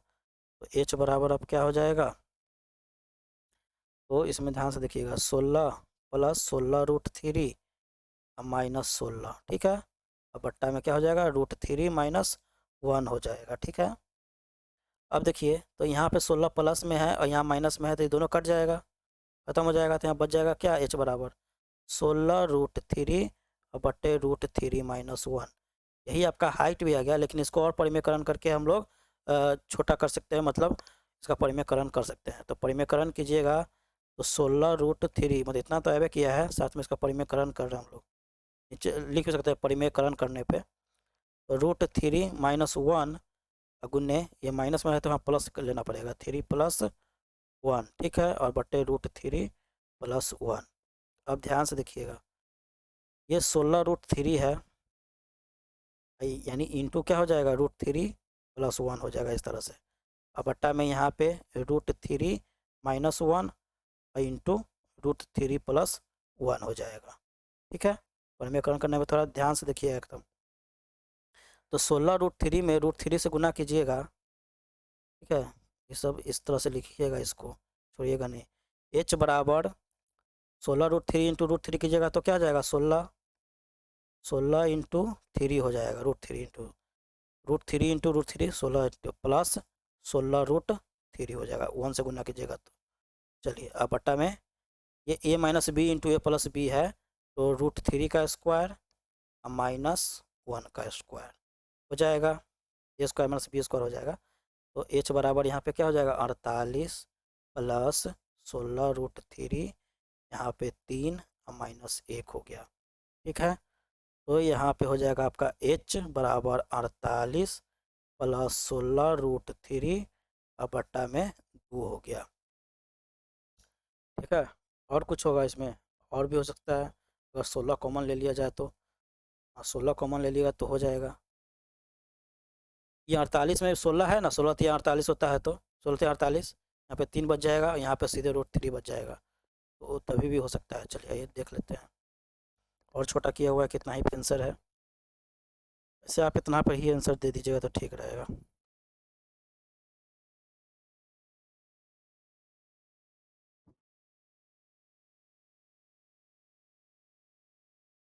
नहीं, इसको और छोटा करना होगा। चलिए आइए, तो दो को ही कॉमन ले लीजिए, यहाँ पे 2 कॉमन लीजिएगा तो 2 कट जाएगा, 2 कॉमन ले लीजिएगा तो 24 प्लस 8√3 बचेगा, बचेगा ना, अब बट्टा 2 हो जाएगा, तो 2 से 2 खत्म हो जाएगा, 2 खत्म हो जाएगा, इसलिए h बराबर जो आ जाएगा आपको 2 से 2 खत्म, तो यानी 24 प्लस 8√3 मीटर हो जाएगा। ठीक है, 24 प्लस 8√3 मीटर इसका आंसर हो जाएगा, हाइट। ठीक है, इस वाले का पिछले वाला क्वेश्चन का सॉल्व किए हैं, 7 नंबर क्वेश्चन का दिया था। ठीक है ना, 7 नंबर क्वेश्चन का था ये, आपको समझ में आ गया। चलिए, तो ध्यान से देखिएगा, समझिएगा, क्वेश्चन को बनाइएगा फिर से अपने से, तो जल्दी बन जाएगा और समझ में भी आपको आ जाएगा। चलिए, तो अब इसको हटाते हैं और आगे क्वेश्चन बना रहे हैं। ठीक है, ध्यान से देखिएगा एकदम। टॉप 20 प्लस क्वेश्चन लेके आए हैं। ठीक है, आज जितना होगा उतना करेंगे, फिर नेक्स्ट पार्ट में करेंगे। ठीक है, चलिए अभी देखते हैं यहाँ पे। चलिए, अब 8वें नंबर क्वेश्चन का देखिए, खोखला बेलन, खोखला बर्तन, खिलौना, ये सब क्वेश्चन आते रहता है। ये भी काफ़ी वीवीआई है, काफ़ी वीवीआई क्वेश्चन है ये सब, तो इसको ध्यान से एकदम समझ लेना है। चलिए, तो खोखला बेलन का व्यास यहाँ पे कितना दिया हुआ है, अर्धगोले का व्यास दिया हुआ है, अर्धगोले का व्यास 14 सेंटीमीटर है एवं बर्तन की कुल ऊंचाई 13 मीटर है। खोखला अर्धगोला है। ठीक है, खोखला अर्धगोला है, ये फिगर इस तरह से बनेगा, देख लीजिएगा, फिगर से ही क्वेश्चन बनता है। इस तरह से खोखला अर्धगोला है, समझ लीजिएगा, समझना है। खोखला अर्धगोला हो गया ये, इस तरह से खोखला अर्धगोला हो गया, और इसी पे क्या खड़ा है, बेलन, खोखला बेलन भी खड़ा हुआ है इस पे खोखला बेलन खड़ा हुआ है। ठीक है, ध्यान से देखिए, खोखला बेलन खड़ा हुआ है, खोखला बेलन खड़ा हुआ है, इसका त्रिज्या और इसका त्रिज्या ध्यान से देखिएगा, वो क्या होता है, सेम होता है। और यहाँ पे इसका जो हाइट हो जाएगा, कितना दिया हुआ है हाइट, बर्तन की कुल ऊंचाई दिया हुआ है। अच्छा, बर्तन का कुल ऊंचाई दिया हुआ है, मतलब यहाँ पे भी दिया हुआ है बर्तन का कुल ऊंचाई, तो यहाँ से लेकर आपका यहाँ तक आपका 13 मीटर है, 13 मीटर है टोटल पूरा ऊंचाई। ठीक है, बर्तन की कुल ऊंचाई दिया हुआ है 13 मीटर, और अर्धगोले का व्यास दिया हुआ है 14 सेंटीमीटर, मतलब त्रिज्या हो जाएगा 7 सेंटीमीटर। चलिए, तो बनाते हैं यहाँ पे, तो यहाँ दिया हुआ है, यहाँ दिया है अर्धगोले का व्यास, अर्धगोले का व्यास, तो व्यास कितना दिया हुआ है, 14 सेंटीमीटर दिया हुआ है, 14 सेंटीमीटर दिया हुआ है, तो त्रिज्या क्या हो जाएगा, इसलिए त्रिज्या बराबर क्या हो जाएगा,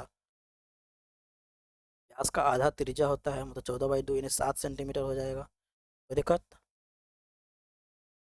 कोई दिक्कत नहीं होना चाहिए। ठीक है, चलिए, तो अब बेलन की ऊंचाई, इसे निकाल लीजिएगा, बेलन का ऊंचाई, मतलब ये 7 सेंटीमीटर है, तो ये भी तो 7 सेंटीमीटर ना होगा, ये भी 7 सेंटीमीटर होगा, तो बेलन की ऊंचाई निकल जाएगा। अब बेलन की ऊंचाई, बेलन की ऊंचाई, ऊंचाई यानी जो गोले का त्रिज्या जो होता है वही गोले का ऊंचाई भी होता है। ठीक है, अर्धगोले का ऊंचाई भी होता है। ठीक, तो गोले का ऊंचाई भी, अर्धगोले की ऊंचाई पता चल जाएगा हमको, 7 सेंटीमीटर ही रहेगा ऊंचाई। तो अब बेलन की ऊंचाई जो हो जाएगा, 13 में से 7 सेंटीमीटर घटा देंगे तो 6 मीटर हो जाएगा। ठीक है, यानी यहाँ से यहाँ तक का जो दूरी है, मतलब ऊंचाई है, वो 6 मीटर है। ठीक है, बेलन की ऊंचाई 6 मीटर है। 6 मीटर है, एकदम ध्यान से समझिएगा तो समझ में आ जाएगा आपको। ठीक है, तो हम लोग यहाँ पे क्या निकाल देंगे, बेलन का वक्र पृष्ठीय क्षेत्रफल निकाल देंगे और अर्धगोले का वक्र पृष्ठीय क्षेत्रफल निकाल कर हम लोग को निकालना भी है, तो वही है, बर्तन के भीतरी पृष्ठ का क्षेत्रफल निकालना है। तो वक्र पृष्ठ का क्षेत्रफल मतलब होता ही है अंदर का क्षेत्रफल। ठीक है, तो यहाँ पे आप कर सकते हैं बेलन का वक्र पृष्ठीय क्षेत्रफल। याद है बेलन का वक्र पृष्ठीय क्षेत्रफल क्या होता है, बेलन के वक्र पृष्ठ का क्षेत्रफल, बेलन के वक्र पृष्ठ का क्षेत्रफल। एकदम ध्यान से रखना है, देखना है एकदम। ठीक है, कैसे कैसे बना रहे हैं आप देख लीजिएगा। तो 2πr/h होता है, पाई आर स्क्वायर तो आयतन होता है, पाई आर स्क्वायर एच आयतन होता है, 2πr/h क्षेत्रफल होता है। ठीक है, अब आगे हम लोग आ रहे हैं, ध्यान पे देखिएगा यहाँ पे। तो क्या हो जाएगा, 2 × 22/7, आर जो दिया हुआ है 7 है और एच जो दिया हुआ है बेलन का ऊंचाई वो 6 मीटर है। ठीक है, सॉरी 6 सेंटीमीटर है, 6 सेंटीमीटर दिया हुआ है। ठीक है, याद रखिएगा 6 सेंटीमीटर दिया हुआ है। तो ये 7 से 7 खत्म हो जाएगा, 22×4 छक, 22×4 छक 264 मीटर स्क्वायर आ गया बेलन के वक्र पृष्ठीय क्षेत्रफल। और तो बेलन का आ गया, और गोले का वक्र पृष्ठीय क्षेत्रफल निकाल लेंगे हम लोग। तो अर्धगोले का जो वक्र पृष्ठीय क्षेत्रफल निकाल लेंगे तो क्या क्या आ जाएगा मेरे पास, दोनों को अगर जोड़ देंगे तो पूरा भीतरी बर्तन के भीतरी पृष्ठीय क्षेत्रफल भी आ जाएगा। तो अब निकालेंगे यहाँ पे अर्धगोले का वक्र पृष्ठीय क्षेत्रफल, अर्धगोले का वक्र पृष्ठीय क्षेत्रफल, वक्र पृष्ठीय क्षेत्रफल। तो इसका निकालने के लिए हम क्या करेंगे, जैसे गोले का पृष्ठीय क्षेत्रफल क्या होता है, 4πr² होता है, 4πr²। तो उसका आधा कर दीजिएगा 4πr² तो क्या हो जाएगा, 2πr² हो जाएगा। ठीक है, याद रखिएगा 2πr² हो जाएगा। तो यहाँ पे हम लोग क्या करेंगे, 2 × 22/7 और आर तो हमको पता है 7 सेंटीमीटर है, 7 × 7। तो यहाँ से 7 से 7 खत्म, तो 22×2 = 44 × 7 मतलब 308। ठीक है, 44 × 7 की जगह तो 308 मीटर स्क्वायर आ जाएगा। तो अब दोनों के क्षेत्रफल को जोड़ दीजिएगा तो आपको बर्तन का भीतरी पृष्ठ का क्षेत्रफल नहीं पता चल जाएगा। तो यहाँ पे लिख दीजिएगा, अब बर्तन का भीतरी पृष्ठ का क्षेत्रफल बराबर जो हो जाएगा बेलन के वक्र पृष्ठ का क्षेत्रफल, वक्र पृष्ठ का क्षेत्रफल, पृष्ठ का क्षेत्रफल प्लस अर्धगोले का, अर्धगोले के वक्र पृष्ठ का क्षेत्रफल। ठीक है, तो यहाँ पे क्या हो जाएगा, बेलन का वक्र पृष्ठ क्षेत्रफल कितना आया था, 264 मीटर और यहाँ पे 308 मीटर अर्धगोले का। तो ठीक है, तो जोड़िएगा तो 4 8 के 2, हाथ में 1, 6 1 7, 2 3 5। ठीक है,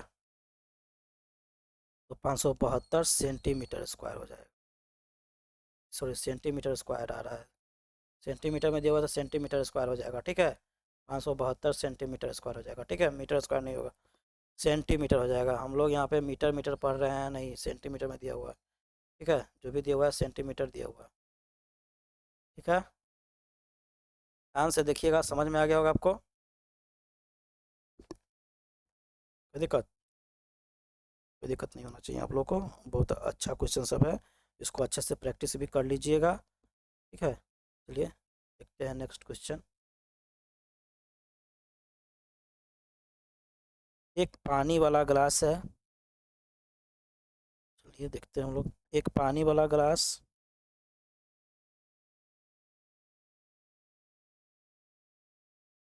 ये ध्यान से देखते हैं हम लोग क्वेश्चन क्या है। पानी वाले ग्लास 45 सेंटीमीटर ऊंचाई वाले एक शंकु के छिन्नक के आकार का है। तो शंकु का छिन्नक के आकार का आप समझ में करते हैं कैसे होता है, वे जोकर का उल्टा टोपी याद हो करेगा। जोकर का उल्टा वाला टोपी, इस तरह का होता है शंकु का चिन्ह। ठीक है, ये आकार का है यदि दोनों वृत्ताकार सिरों की त्रिज्या इधर, दोनों वृत्ताकार सिरों की त्रिज्या 28 सेंटीमीटर है। दोनों वृत्ताकार सिरों की त्रिज्या यहाँ पे 28 सेंटीमीटर है, 28 सेंटीमीटर है, और यहाँ पे 7 सेंटीमीटर है। ठीक है, याद रखिएगा, दिया हुआ है वही हम लोग लिख भी रहे हैं। ठीक है, कोई दिक्कत। ग्लास 45 सेंटीमीटर ऊंचाई वाले, 45 सेंटीमीटर ऊंचाई वाले ये गिलास है, नीचे एक गिलास है जो 45 सेंटीमीटर वाले, यहाँ से यहाँ तक का 45 सेंटीमीटर है। ठीक है, 45 सेंटीमीटर यहाँ से लेकर यहाँ तक। ठीक है, इस वाले लाइन तक। ठीक है, यहाँ तक क्या हो गया, 45 सेंटीमीटर दिया हुआ, 45 सेंटीमीटर दिया हुआ। और यहाँ पे ये जो है इसका हाइट हमको नहीं पता है, ये इसका हाइट हम लोग को नहीं मालूम है, ये वाला इसको 8 सेंटीमीटर मान लेते हैं, 8 सेंटीमीटर। तो ग्लास की धारिता निकाले, तो मतलब आयतन निकालना है सर, धारिता निकालना है ग्लास का। तो यहाँ पे एक ग्लास है जिसकी ऊंचाई कितना है, यहाँ पे जो आपका ग्लास है इसको कुछ मान लीजिएगा, नाम दे दीजिएगा तो ज़्यादा फायदा होगा आपको। ए बी बी सी और डी। ठीक है, A B C D E. ठीक है, यहाँ पे ई मान लीजिए इसको, यानी आपका डी ई ए सी जो है क्या, एक गिलास हो गया। ठीक है, डी ई सी एक गिलास हो गया, और यहाँ पे एफ मान लीजिए, यहाँ पे मान लीजिए, अब यहाँ पे लिखिएगा माना ग्लास, माना ग्लास डी ई ए सी। ठीक है, D E A C, D A ई सी, जो डी ए ई सी है, डी ए ई सी। ठीक है, डी ए, तुम ध्यान से देखिएगा, क्वेश्चन को समझिएगा, ये काफ़ी इंपॉर्टेंट क्वेश्चन है।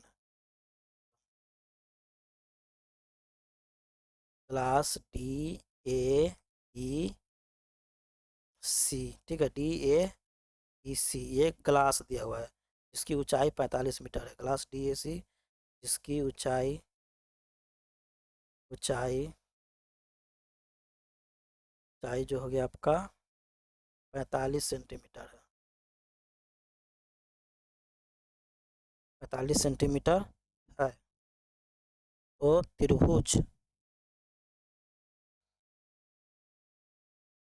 तो त्रिभुज यहाँ पे ओ बिंदु मान लेते हैं, ओ ए एफ, ये पूरा ओ एफ त्रिभुज में, ओ एफ त्रिभुज में जो होगा ओ ए और B C, O A B C जो है समांतर खींचा हुआ है, तो ओ ए बट्टा बी सी हो जाएगा, ओ ए बट्टा बी सी हो जाएगा। समरूप त्रिभुज, तो क्या कीजिएगा, समरूप त्रिभुज, समरूप त्रिभुज O F, O A F तथा बी सी एफ, तथा ये वाला जो है आपका बी है, इसको क्या माने हुए हम लोग, बी माने हुए हैं, बी है आपका B C, B C F. ठीक है, त्रिभुज बी सी एफ में, बी सी एफ में अगर समरूप होता है तो क्या हो जाता है, ओ ए बट्टा बी सी हो जाएगा, ओ ए बट्टा बी सी का जो अनुपात होगा वो क्या हो जाएगा, ये वाला 45 प्लस एच, 45 प्लस एच, यानी पूरा का जो लंबाई हो जाएगा 45 प्लस एच, अब बट्टा में एच हो जाएगा, इस तरह से। ठीक है,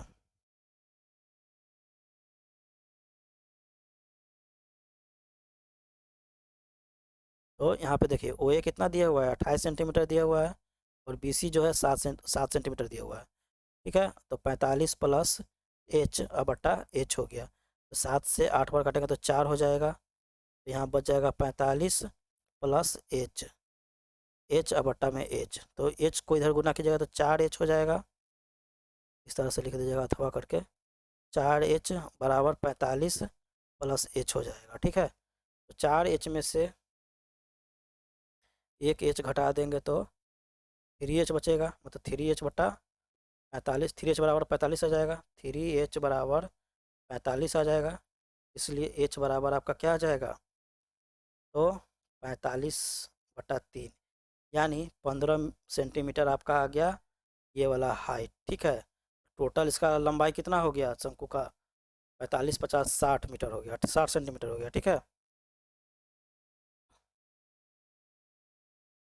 तो अब बड़े शंकु का आयतन निकालना होगा पूरा। ठीक है, तो अब बड़े शंकु का आयतन निकालना होगा, यानी बड़े शंकु का आयतन और छोटे शंकु का आयतन निकालना होगा। इसमें दो शंकु दिखाई दे रहा है ना, बड़े शंकु का आयतन और छोटे शंकु का आयतन। तो देखिए एच 15 सेंटीमीटर आ गया, और बड़े वाला शंकु का आयतन जो हो गया वो कितना हो गया, 45 + 5 15, मतलब 60 सेंटीमीटर हो गया। तो अब क्या करेंगे हम लोग, बड़े शंकु का आयतन निकालेंगे, बड़े शंकु का आयतन निकालेंगे। तो बड़े शंकु का आयतन निकाल रहे हैं, तो 1/3 πr² एच होता है। ये बड़े वाला शंकु है तो बड़ा वाला आर ले लेते हैं हम लोग, πr² एच हो गया। तो इसका निकालिएगा तो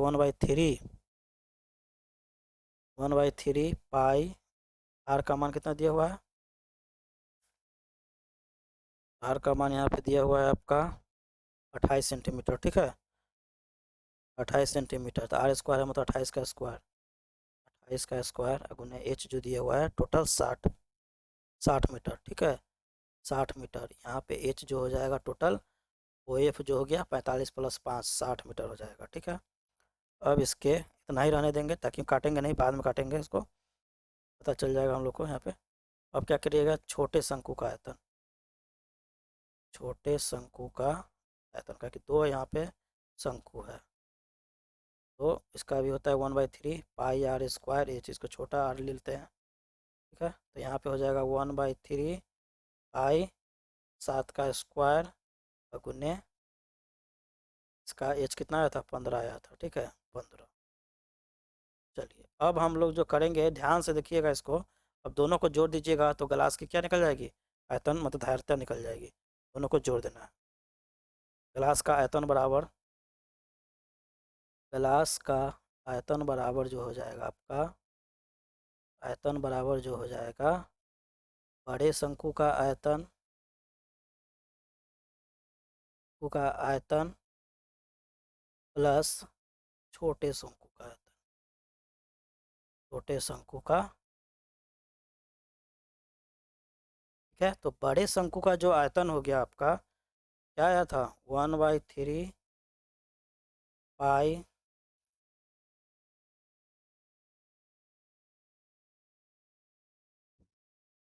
1/3 पाई, इसका जो हो जाएगा 28 गुने 28, तो 1/3 पाई गुने 28 गुने 28 गुने 60, अब प्लस में हो जाएगा 1/3 पाई 7 गुने 7 गुने 15। ठीक है, इस तरह से। तो यहाँ पे क्या करिएगा, 1/3 पाई को कॉमन ले लीजिएगा। ठीक है, 1/3 पाई को कॉमन ले लेंगे, तो यहाँ पे क्या हो जाएगा, 28 गुने 28 प्लस गुने 60, 60, तो प्लस नहीं होगा, माइनस करना है ना, बड़े में से माइनस करना होगा। ठीक है, यहाँ पे माइनस करना होगा, प्लस नहीं होगा, यहाँ पे माइनस करना होगा। ठीक है, बड़े शंकु में से इसको माइनस करना पड़ेगा, थोड़ा सा कन्फ्यूज हो गए हम लोग। ठीक है, मतलब यहाँ पे ध्यान देना है थोड़ा, इससे थोड़ा सा मिस्टेक हो गया है, लेकिन इसके लिए पूरा नहीं मानिएगा आप लोग, थोड़ा सा हो जाता है। 60, अब माइनस हो जाएगा यहाँ पे 7 गुने 7 गुने 15। ठीक है, गुना करके यहाँ पे आप आराम से कर सकते हैं।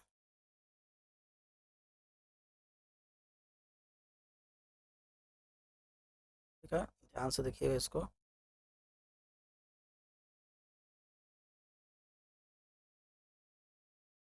चलिए, तो अब देख रहे हैं यहाँ पे हम लोग,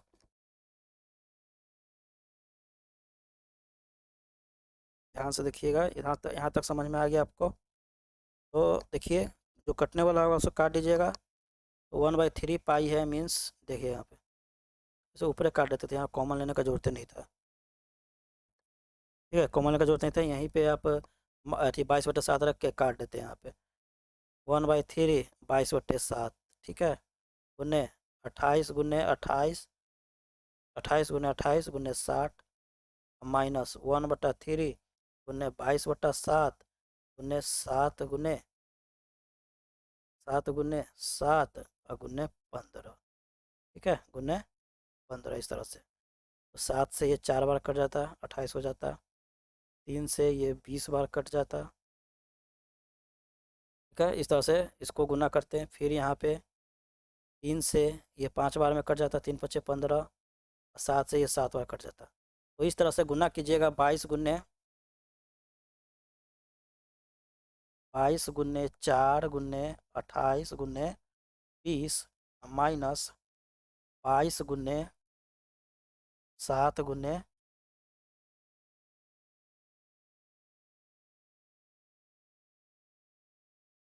1/3/7, हाँ ठीक है। तो यहाँ पे 7 छोटे 4 गुने 28 गुने 20, यहाँ पे हो जाएगा 22×7 गुने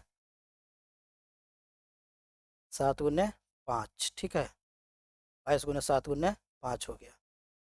देख लीजिए अब, जब जो भी हो रहा है कर सकते हैं हम लोग, कोई दिक्कत नहीं है। ऐसे देखिए, गुना अगर शॉर्टकट करना है, ठीक है, तो गुना कर दीजिए यहाँ पे। तो गुना कीजिएगा तो एक तो आ जाएगा आपको 49,280, पहले वाला का जो है, इसका 49,280 आएगा गुना करने पे, माइनस इसका करने पे 770 आ जाएगा। 770 आ जाएगा। इसको इसको घटाइएगा तो ही आपका गिलास का आयतन हो जाएगा 48,510 घन सेंटीमीटर, 510 सेंटीमीटर क्यूब आंसर हो जाएगा, ठीक है। इस वीडियो को एक बार फिर से देख लीजिएगा तो आपको समझ में आ जाएगा। क्वेश्चन काफ़ी इंपॉर्टेंट क्वेश्चन है। अगर आप यहाँ पर समझ जाइएगा तो इसको बना के आइएगा, नहीं समझाए तो इसको स्किप करके आइएगा, ठीक है। इसके बदले में आपको थेल्स का प्रमेय, थेल्स का विलोम, में से भी याद कर लेना है, ठीक है। और ये पार्ट 1 है आपका। इसके आगे अभी और क्वेश्चन है, क्या कि टॉप 20 प्लस क्वेश्चन हम लोग इसका 5 मार्क्स का करेंगे, ठीक है। 5 मार्क्स का टॉप 20 प्लस, जो कि आपके एग्ज़ाम के लिए काफ़ी इंपॉर्टेंट होगा। तो आज 9 क्वेश्चन किए हैं और बाकी का कल क्वेश्चन करेंगे, ठीक है। धन्यवाद, मिलते हैं अगले वीडियो में।